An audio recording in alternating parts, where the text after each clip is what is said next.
Yep, it's time to get jacked up for Jesus. This morning I want to talk about spiritual warfare. Something that doesn't get talked about a lot. You see in the different preachings and going on. I don't know if it freaks some people out a little bit. I know there's a lot of people out there that believe in angels and demons. Well, the truth of the matter is they're real. It's in the Word of God. And if you believe in the Word of God, then you have to believe in angels and demons and that they walk amongst us and there's an actual spiritual battle going on. And I think Paul addresses this a lot through his writings.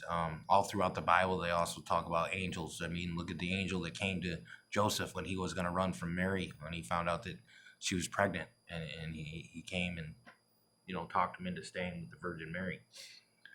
But so many times it's something that's left out of sermons and different things, that the spiritual warfare that's going on between light and the darkness. And I want to address that a little bit today.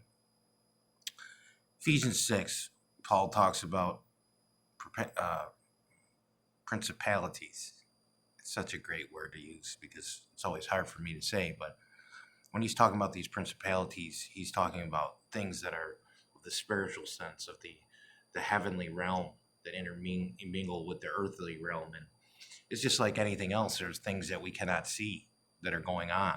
And I truly believe those things are going on in everyone's life. They're all around us. And, you hear all these stories about a guardian angel being with you or things like that. But you see, we're so in tune to what we can see physically that we can't see the things that are happening that are not around us. And 5 years ago, I'd be like, this is crazy, right? But I absolutely truly believe that there's a spiritual warfare going on. I believe that there's angels and there's demons amongst us. I believe that there's powers of darkness that can come in and out of your life. Same with the power of light that comes into your life. I don't know the reasons behind it. I don't have the insight of God. Why and how he uses the angels. That's above my knowledge, above my earthly pay grade, if you will. But I've been in so many situations that I know that someone, and the purpose that was laid out before me was done by a being that was sent here, or a force that was sent here that just, see, I don't, like I've said in other videos, I don't believe in coincidences. I believe God has a plan for everyone. I believe everyone has a purpose, and the differences are our free will and what we choose to do. But also I believe in God intervention into certain things, and that he sends certain peoples as messengers for a certain reason or a certain season. But I know for a fact, one situation I was in, me and a brother went up and we're going to pray over a man who had a stroke, and his family didn't know we were coming. They didn't know what floor he was on. And when we arrived, we were at the end of his bed, and we began to start to pray. But then a nurse walked into the room and woke the gentleman up, who was in and out of being coherent. And she turned to us and said that this man had said that two men were coming to pray over him tonight. And I believe that was set up before us, because she made a reference to the two angels coming and different things. I'm not going to share the rest of the story because it's a very private moment, but I've been put in so many situations that it was almost like something was put out before us. And was there a messenger that put that out before us? And I don't question it. I just see little things like that happening in so many other situations where I've been out and run into people, and they've said certain things to me, like we were intended to meet that day, and how that arrangement in that meeting was set up. I believe that was God's plan. And was that orchestrated by a guardian angel? Was that maybe the forces of darkness pushing that person in a certain direction, and I came along? That's not for me to question. But there's definitely a spiritual battle going on.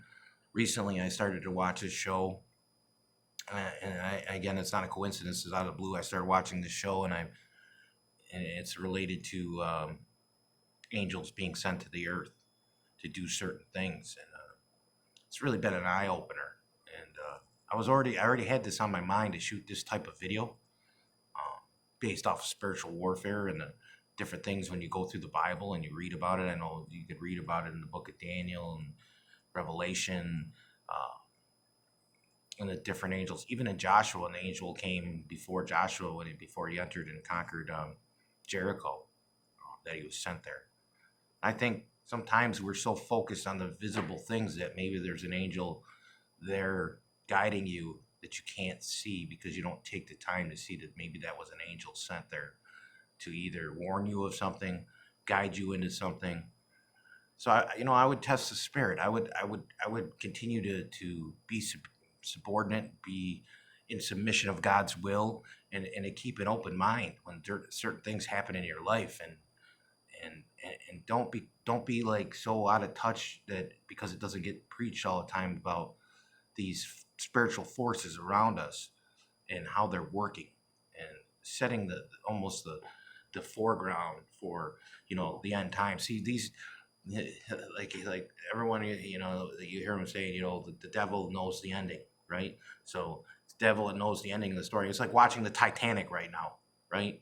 We're watching the Titanic. We know at the end of it it's going to sink. Well, we all know who wins at the end of the Bible. God's going to win. Well, Satan basically has to go out there and take as many people down as he possibly can, and he has forces of darkness around us. And his job is basically to get us to turn from his Father. So he knows what's going to happen at the end, and all he can do at this point is see how many people he can turn away from him. And if you've turned away from God and you have questions in your life right now, I'd ask you just to sit and pray, think about it, get yourself to a Bible-based church, start reading the Word of God. And if you have problems understanding it, find people in your life that walk in the faith, that are going to tell you that they're imperfect and that they're sanctifying themselves and they're walking towards the path of salvation, and they take it into their heart and they know it's a free gift from God that they've been saved and that his son died on the cross for your sin. So I just wanted to talk a little bit about spiritual warfare. I'm obviously not an expert on it. I've definitely feel like I felt that type of spiritual energy, so to speak, in past. I believe it's absolutely real. I believe that there's things going on in this earth that we can't see. It might freak some of you out, but if you're a believer out there, remember you believe in Jesus Christ and you haven't met him. So don't kid yourself if you don't think there's angels and demons walking about us, just as the Bible has said. So if you believe in Jesus Christ, you have to believe in the Word of God, and you have to believe that there's a spiritual warfare out there, and you have to start to get in tune with that. So just wanted to share that with you guys today. Just as always, I love you. Stay watching if you want through your free will. I'm just a messenger here, just a simple man that carries the message of Jesus Christ and feels the love in my heart to share it with you out there on social media. So God bless, and I love you, and I'll see you next time when I think we're gonna get jacked up for Jesus.